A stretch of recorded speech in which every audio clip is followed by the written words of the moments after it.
আসসালামু আলাইকুম রহমতুল্লাহি ওবরাকাতু। আলহামদুলিল্লাহ ওসসালাতু ওয়াসসালামু আলা রাসূলিল্লাহ ওয়া বাদ। সুপ্রিয় দর্শক, সবাইকে সাদর আমন্ত্রণ জানাচ্ছি চ্যানেল 24 এর প্রতি সপ্তাহের নিয়মিত আয়োজন নগদ ইসলামিক নিবেদিত শান্তির পথে অনুষ্ঠানের আজকের পর্বে।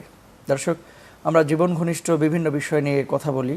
আমাদের করণীয় এবং বর্জনীয় নানান দিক আমরা এই অনুষ্ঠানের মাধ্যমে আপনাদের সামনে কোরআন এবং সুন্নাহের আলোকে তুলে ধরি।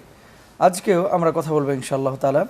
আলোচনার জন্য স্টুডিওতে আমন্ত্রিত হয়েছেন খ্যাতিমান মুফাসসিরে কোরআন, হাজারো আলেমের উস্তাজ, মুহাদ্দিস মোহতারাম ডক্টর আবুল কালাম আজাদ বাশার। আসসালামু আলাইকুম রহমতুল্লাহ। ওয়ালাইকুম আসসালাম রহমতুল্লাহ। আমাদের সঙ্গে আরও রয়েছেন আইসিইউ স্পেশালিস্ট ও in charge popular medical college and হাসপাতালের সম্মানিত ডাক্তার মোহতারাম মেহেদি হাসান।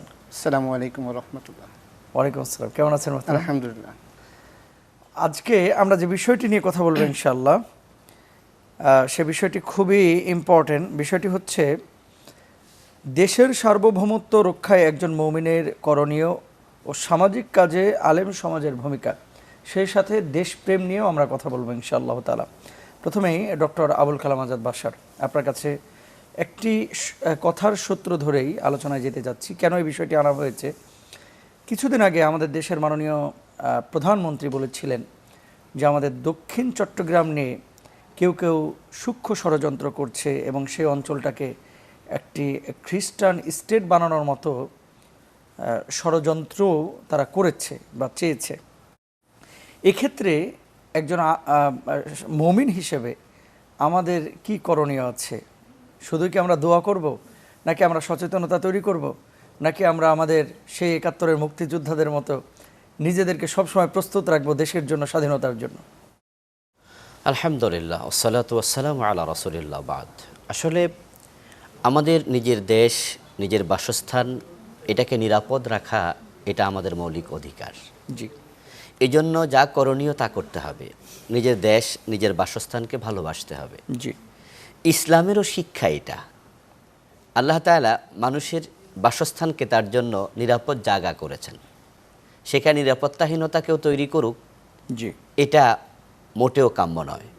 আমাদের এই বাংলাদেশের স্বাধীনতা, সার্বভৌমত্বের প্রতি আমাদের ভালোবাসা, দায়িত্ব সকল নাগরিকেরই থাকা উচিত। এ বিষয়ে ইসলামের নির্দেশনা কি? যেহেতু আমরা আলেম ওলামা মানুষ, আমরা ইসলামকে সামনে রেখে সকল কাজ করি। জি। আপনি দেখুন রাসূলুল্লাহ সাল্লাল্লাহু আলাইহি সাল্লামের নিজের জীবনে তিনি যখন মক্কায় ছিলেন, মক্কার প্রতি তার টান।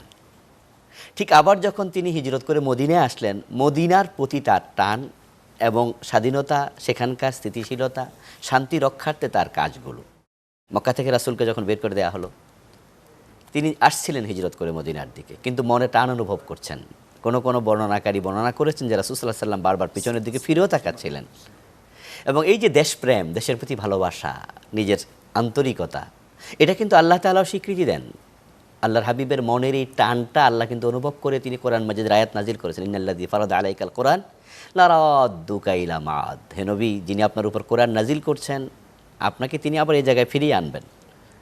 মানে রাসূল যে মক্কাকে ভালোবাসেন, আল্লাহ ভালোবাসার স্বীকৃতি দিলেন। প্রিয় নবী সাল্লাল্লাহু আলাইহি সাল্লাম কিন্তু আবার যখন মক্কা বিজয়ের পরে ফিরে আসলেন, মক্কা থেকে ফিরে যাওয়ার সময় তিনি বলেছিলেন, মক্কা তুমি আসলে ভালো একটি জায়গা। লাউলা উখরিজতু মিনকে মা খরাজতু। লোকজন যদি আমাকে এখান থেকে হিজরত করার জন্য বাধ্য না করতো, বের করে না দিত, তাহলে কিন্তু আমি মক্কাতে থাকতাম, আমি কিন্তু তোমাকে ছেড়ে যেতাম না। এই যে জায়গার প্রতি ভালোবাসা। মদিনা রাসূল যখন থাকলেন, কাফেররা যখন অত্যাচার করতে গেল, যখন আপনার খন্দকের যুদ্ধের আগে তারা সবাই মিলে গাজওয়ায়ে আহজাব করবে, রাসূলুল্লাহ সাল্লাল্লাহু আলাইহি সাল্লাম সালমান ফারসি রাদিয়াল্লাহু তাআলা আনহুর পরামর্শক্রমে নিজের দেশকে তিনি সুরক্ষিত রাখার জন্য পরিখা পর্যন্ত খনন করেছেন, নিজে মাটি কেটেছেন। এই যে দেশপ্রেম, দেশের প্রতি মমত্ববোধ, দেশের শান্তি স্থিতিশীলতা রক্ষার জন্য নিজে পরিশ্রম করা, আমাদের এই বাংলাদেশ এটা আমাদের সবার। হিন্দু, বৌদ্ধ, মুসলিম, খ্রিস্টান সবাই আমরা একসাথে আছি, খুব ভালোভাবে আছি।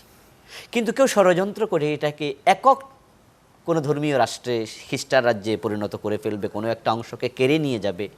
একজন নাগরিক হিসাবে এটা তো আমরা অবশ্যই সহ্য করতে পারি না। এজন্য এখানে নির্দেশনা আসা দরকার যে কি করা উচিত। এটা হবে অতটুকু মনে করে ঘুমিয়ে থাকলে কিন্তু একসময় হয়ে যেতেও পারে। সেই জন্য আলেম ওলামাদেরও ভূমিকা থাকা উচিত। কেন আজকে সেখানকার মানুষরা ডাইভার্ট হচ্ছে, কনভার্ট হচ্ছে, খতিয়ে দেখা দরকার। ওই 3টা পার্বত্য জেলাকে নিয়ে খ্রিস্টান রাজ্য বানাবে, হুট করে সম্ভব নয়। সেখানকার নাগরিকদেরকে আগে তারা বানাতে হবে খ্রিস্টান, এবং সেই মিশন কিন্তু তারা অলরেডি শুরু করে দিয়েছে। এবং সেখানে পার্বত্য অঞ্চলে এমন কিছু গির্জা বানানো হয়েছে যেগুলো দৃষ্টিনন্দন, এবং লক্ষ লক্ষ কোটি কোটি টাকা খরচ করে করা হয়েছে। তো সেখানে কারা সেখানে যায়, কারা আনাগোনা করছে, খোঁজ নেওয়া উচিত, কারা অর্থবিত্ত সেখানে দিচ্ছে। এবং মুসলমানদেরকে সেখানে যারা একটু ইলম কালাম কম, ইমানি জোর কম, এমন মুসলমানদেরকে তারা কনভার্ট করে ফেলছে, বিনিময়ে কিছু অর্থ দিচ্ছে। অথচ মুসলমান তো সেই জাতি যারা জীবন দিতে রাজি হয়, ইমান দিতে রাজি হয় না। আল্লাহু আকবার। হযরত বেলাল তো সেটা দেখিয়েছেন রাদিয়াল্লাহু তাআলা আনহু। কিন্তু আজকে আমাদের কিছু ভাই 5,000 টাকা, 10,000, 1 লাখ, 2 লাখ টাকা দিলে তারা কেন খ্রিস্টান হচ্ছে? মধুপুরে গেলে দেখবেন, টাঙ্গাইলে, সেখানে কিছু জায়গায় মুসলমান কনভার্ট হয়েছে। উত্তরবঙ্গে গেলে কিছু শোনা যায় যে মুসলমান অন্য অন্য ধর্মে কনভার্ট হচ্ছে। এর পিছনে তারা এনজিও কাজে লাগাচ্ছে, যে এনজিওগুলো এদেশে মুসলিমদেরকে কনভার্ট করার কাজ করছে। যেহেতু আমাদের প্রধানমন্ত্রী বিষয়টা উপলব্ধি করেছেন, যদিও আলেম ওলামা অনেক আগ থেকে বলছে, বিষয়টা এখন উনি বলার কারণে আরও স্বীকৃতি পেয়েছে। আমার মনে হয় গোয়েন্দাদেরকে একটু নড়ে চড়ে বসা দরকার। রাষ্ট্রের বিভিন্ন যন্ত্র আছে যেগুলো আছে, ওগুলো একটু সজাগ হওয়া দরকার। যারা এখানে অর্থ বিনিয়োগ করছে, এই কাজ যারা ষড়যন্ত্র বলবো আমরা, এটাকে সাধারণ কোনো কাজ বলবো না, যে একটি দেশের অংশকে তারা আলাদা রাষ্ট্র বানানোর চিন্তা করছে, এই ষড়যন্ত্রের পিছনে কারা হাত দিচ্ছে।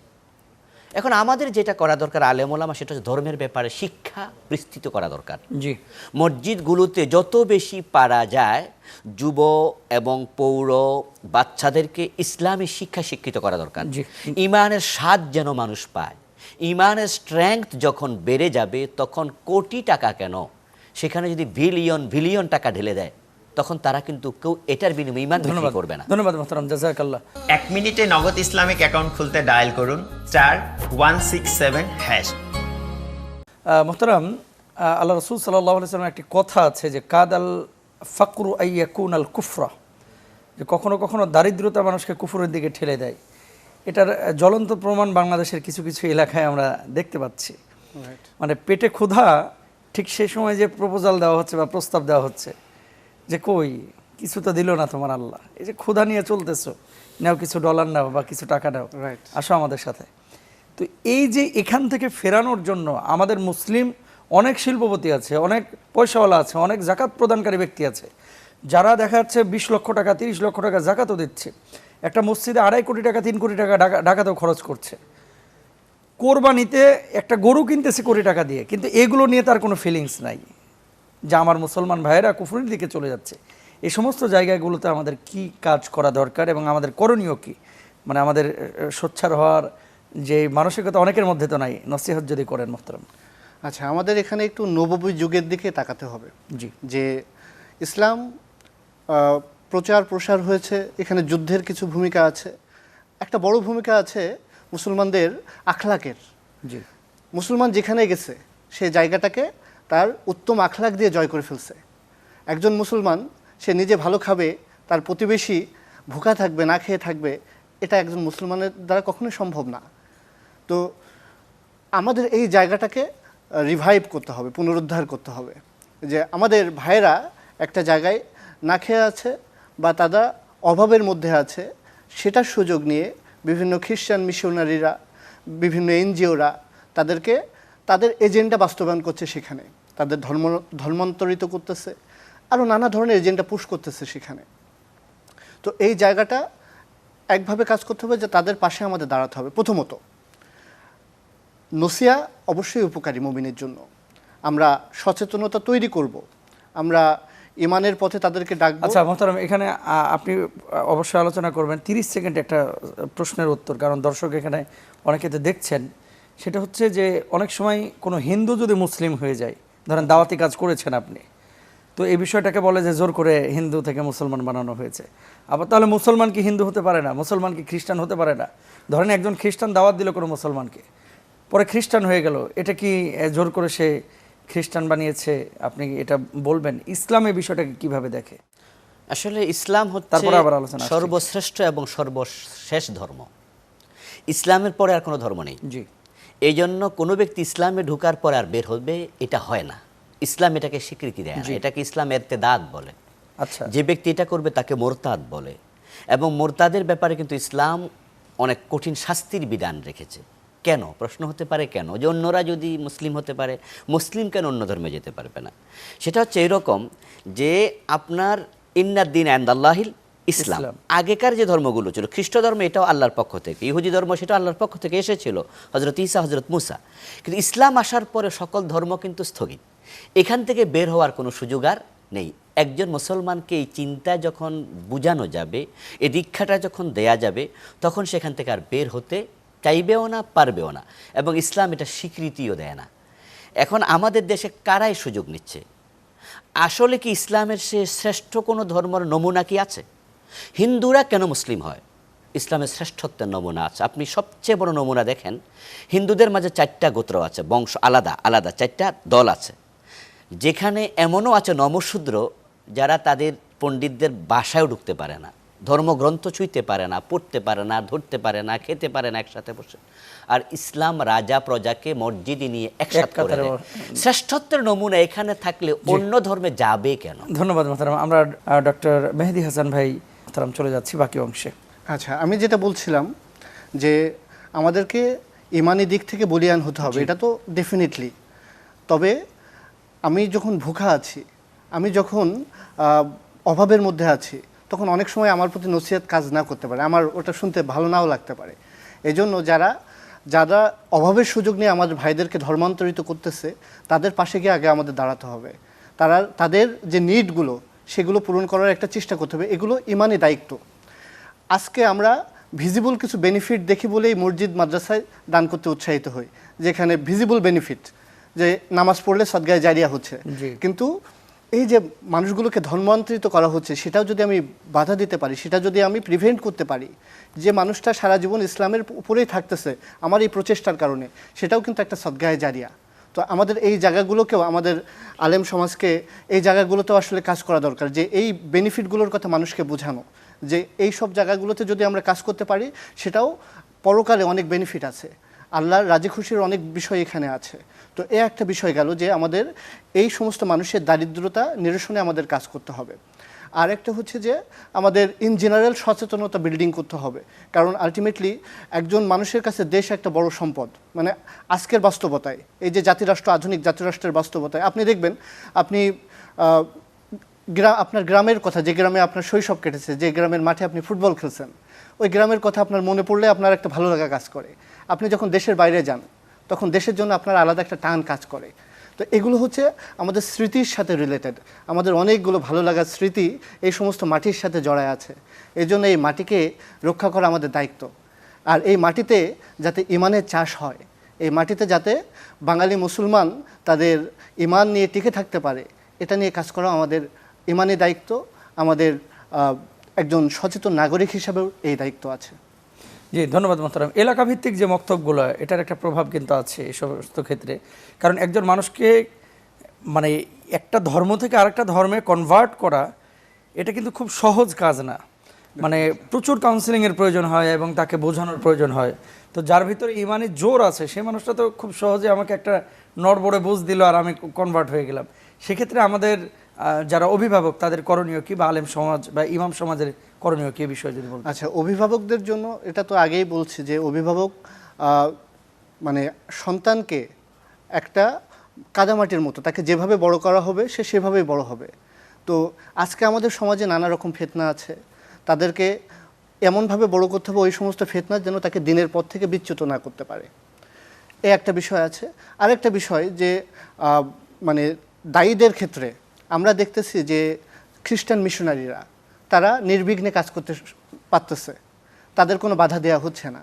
কিন্তু যারা যে সমস্ত মুসলিম দায়ীরা মুসলিমদের নিয়ে কাজ করতেছে, তারা নানা রকম বাধার সম্মুখীন হচ্ছে।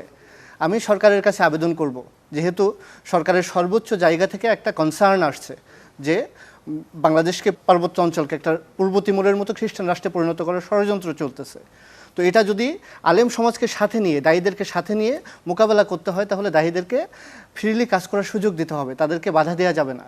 তারা আল্লাহর পথে মানুষকে ডাকতেছে, তারা মানে দাওয়া ও তাবলীগ, তারপরে মসজিদ ভিত্তিক হালাকা, যে মক্তবগুলো আছে, যে সমস্ত দায়ীরা পার্বত্য অঞ্চলে কাজ করতেছে, তো তাদেরকে মানে বাধা দেওয়া যাবে না। বাধা দিলে তো আলটিমেটলি যে কনসার্নটা আসছে সেটার পথই সুগম হচ্ছে। জি ধন্যবাদ মোহতারাম। 1 মিনিটে নগদ ইসলামিক অ্যাকাউন্ট খুলতে ডায়াল করুন *167#। ডক্টর আবুল কালাম আজাদ বাশার, একটা কথা থাকে যে দেশের সার্বভৌমত্ব রক্ষায় আলেমদের কোনো ভূমিকা নাই। 71 সালেও ছিল না, এখনও এরা শুধু মোল্লা মুন্সি মসজিদ মাদ্রাসা নিয়ে আছে, ওয়াজ নিয়ে বক্তব্য নিয়ে আছে, সামাজিক কোনো কাজে আলেমদেরকে তেমন দেখা যায় না, এরকম কথা অনেকে বলে, বিশেষ করে আমাদের সুশীল এবং বুদ্ধিজীবী কিছু ভাইয়েরা। আসলেও কি আলেমরা বিষয়টা কি এরকমই, নাকি আলেমরা আছে কিন্তু এগুলো প্রকাশ হয় না বা এগুলো নিয়ে এতটা আলোচনা হয় না? আপনি কি বলবেন এই বিষয়টা নিয়ে যদি বলতেন? আসলে এটা দুঃখের সাথে আমরা বলছি যে অপপ্রচারটা এখানে বেশি, প্রচারটা কম। আপনি দেখেন এদেশের স্বাধীনতার সার্বভৌমত্বের জন্য আলেমদের ভূমিকা কতটা গ্লোরিয়াস ছিল। আমরা যদি ইংরেজ খেদাও ওই আন্দোলনের দিকে তাকাই, যে ব্রিটিশ যারা যখন এই দেশে ছিল তখন ব্রিটিশ খেদাও আন্দোলনের নেতৃত্ব কারা দিয়েছিল। এই যে আজকের এই দিনও আপনি দেখেন যে তিতুমির হারিয়ে যায়নি, হাজী শরীয়তুল্লাহ হারিয়ে যায়নি, ওরাই কিন্তু একসময় এদেশের স্বাধীনতার সেখান থেকেই তো বীজ বপিত হয়। জি ঠিক আজকে 71 এই দেশে যখন স্বাধীনতা যুদ্ধ হয় তখনও কিন্তু একদল আলেম স্বাধীনতার পক্ষে ভূমিকা রেখেছিল। হ্যাঁ, কেউ কেউ ভিন্ন মত দিয়েছে, কিন্তু যারা ভিন্ন মত দিয়েছে সেটাকে যেভাবে হাইলাইটস করা হয়, যারা পক্ষে ছিল, কত আলেম ওলামা ছিল যারা মুক্তিযোদ্ধাদেরকে খাবার দিয়েছে, সহযোগিতা করেছে, বাড়িতে জায়গা দিয়েছে এবং স্বাধীনতার পক্ষে প্যাট্রোনাইজ করেছে লোকদেরকে, নিজেরা ভূমিকা রেখেছে, কিন্তু সেগুলোর কোনো প্রচারণাই শাহাদাতের নেই। তামান্নার জাগরণ ঘটিয়েছে, এটার প্রচারণাই নেই। এবং আজকের এই দিনেও দেখেন যে আলেমরাই সবচেয়ে বেশি দেশমুখী। আচ্ছা, দেশ বিমুখ আমরা কতজন আছি? আল্লাহ তাআলা আমাদেরকেও কিন্তু বাইরে যাওয়া সেটেল হওয়ার সুযোগ দিয়েছে। আমাদের যে পজিশন, এই পজিশনে আমরাও চাইলে কিন্তু বাইরে যাওয়ার সুযোগ রাখতে পারি এবং ইনভাইটেশনও তো আসে যে আপনারা ফ্যামিলি নিয়ে চলে আসেন। কিন্তু আমরা অনেক আলেম এমন আছি, পার্সোনালি আমাকেও বলা হয়েছে, কিন্তু আমরাও বলছি যে না, যে আমি কেন গিয়ে আমেরিকায় সেটেল হব, কেন আমি লন্ডনে সেটেল হব, এটা নাজায়েজ কিছু না। কিন্তু দেশপ্রেমের কথা বলছি, যে এই দেশের প্রতি ভালোবাসার কারণেই কিন্তু আমরা বলছি এখানেই কাজ করার জায়গা, এখানে আমার থাকার জায়গা। এখন আমাদের এই দেশপ্রেমটাকে ছোট করে দেখা হয়, কে বা কারা পিছন থেকে কলকাঠি নাড়ছে, যার কারণে অপপ্রচারটাই বেশি হচ্ছে। অথচ এই দেশের স্বাধীনতা সার্বভৌমত্বের প্রতি আমাদেরই আবেদন নিবেদন সবচেয়ে বেশি, কারণ মুসলিম সংখ্যাগরিষ্ঠ দেশ, 92% মুসলিম। এর চেয়ে বড় দান আল্লাহর পক্ষ থেকে আর কি হতে পারে? যার জমিনটা উর্বর, সে এই জমিন বিক্রি করে কি অনুর্বর জমিন কিনবে? নিঃসন্দেহে না। তো আজকে অন্য দেশ যেগুলো আছে, আমাদের পাশে ইন্ডিয়া আছে, বার্মা আছে, আমাদের পাশে নেপাল আছে, এরপরে বাহিরের দেশগুলো, সেখানে মুসলিম পার্সেন্টেজ কত আর আমার দেশে কত? তো যেখানে 92% মুসলিম, এই দেশটাই তো আলেমদের দেশ হবে, এই দেশমুখী তো আলেমরা হবে। এর চেয়ে উর্বর জমিন তো আর পৃথিবীতে খুব কম আছে। এই জন্য দেশের প্রতি ভালোবাসা, এই দেশের প্রতি শ্রদ্ধা, আমি মনে করি অন্যদের চেয়ে আমাদের কোনো অংশে কম নয়, বরং এটা জাতির কাছে আমরা আরও সিরিয়াসলি বলতে চাই, এদেশের স্বাধীনতা সার্বভৌমত্বের প্রতি আমাদের দায়বদ্ধতা আলেমদের সবচেয়ে বেশি। কারণ যদি বন্যার পানি কোথাও ঢোকে, তাহলে সেখান থেকে ময়লাসহ ঢোকে, সেখানের আবর্জনাও আসে। এই জন্য কিন্তু আমরা পুকুরের চারপাশে আইল দিয়ে রাখি, যেন বন্যার পানিটা পুকুরে ঢুকে মাছ নষ্ট করতে না পারে, আমার পানি নষ্ট করতে না পারে। তা আমাদের দেশের চারিদিকে যা আছে সেখানে কিন্তু মুসলিম সংখ্যাগরিষ্ঠ নয়, ওদের সাথে আমরা একাকার কখনো হতে চাই না। আমরা এই দেশটাকে মুসলিম সংখ্যাগরিষ্ঠ হওয়ার কারণে আমরাই চাই আমাদের স্বাধীনতার সার্বভৌমত্ব অলওয়েজ টিকে থাকুক। এই জন্য আমাদের দোয়া, প্রচেষ্টা, চিন্তা সবটাই আমরা কাজে লাগাচ্ছি। এবং এই স্বাধীনতা সার্বভৌমত্ব রক্ষা শুধু মুখে বললেই হবে না, এখানে দেশের প্রতি আনুগত্য থাকা উচিত। দেশের বৈধ যে সমস্ত আইনগুলো আছে সেগুলো মেনে চলার একটা মেন্টালিটি তৈরি করা উচিত। এবং মানুষের যে সার্বিক প্রয়োজনীয়তাগুলো আছে, মৌলিক চাহিদা, কথা চেরা ভিজে না। আপনি আমি বলবো কেন তারা কনভার্ট হচ্ছে, মৌলিক চাহিদার যদি ঘাটতি থাকে তখন তো কনভার্ট হওয়ার সুযোগ অন্যরা পেয়ে যায়। এই জন্য আমি মনে করি আমরা আলেম ওলামারা যারা আছি, ইসলাম প্রেমী জনগণ যারা আছে, আমার মুসলিম ভাই যেন অভাবে পড়ে কোনো মিশনারির চক্রান্তে পড়ে ইমান হারা হয়ে না যায়, তার অভাব মোচন করার জন্য আমাদেরও পরিকল্পনা নেওয়া উচিত। এবং যদি আমরা পরিকল্পিত উপায়ে আগাই, ইনশাআল্লাহ তাদের ষড়যন্ত্র সফল হবে না। জি, ধন্যবাদ মোহতারাম। এক্ষেত্রে তো মেম্বারের মেহরাবের তো অবশ্যই ভূমিকা আছে। অবশ্যই, অবশ্যই। এবং জুমার আলোচনায় তো আমরা বিষয়গুলো আলোচনা করতে পারি। আল্লাহ তাআলা আমাদের তৌফিক দান করুন দুজনকেই। মোহতারাম, আমরা অনেক খুশি যে আপনারা আপনাদের মূল্যবান সময় দিয়েছেন। আল্লাহ তাআলা উত্তম জাযা দান করুন আপনাদেরকে। ইয়াকুম। প্রিয় দর্শক, আপনারা দেখছিলেন আপনাদের প্রিয় অনুষ্ঠান নগদ ইসলামিক নিবেদিত শান্তির পথে। গুরুত্বপূর্ণ অনেকগুলো বিষয় নিয়ে সম্মানিত শায়েখদ্বয় কথা বলেছেন। স্বাধীনতা, সার্বভৌমত্ব রক্ষার জন্য আলেমদের অবশ্যই ভূমিকা রাখা উচিত। যে যেখান থেকে কাজ করছেন, আমাদের প্রত্যেকটি কাজ যেন আল্লাহকে খুশি করার জন্য হয়। আল্লাহ তাআলা আমাদের তৌফিক দান করুন। আজকে বিদায় নিচ্ছি। আল্লাহ হাফেজ। আসসালামু আলাইকুম ওয়া রাহমাতুল্লাহি ওয়া বারাকাতুহু।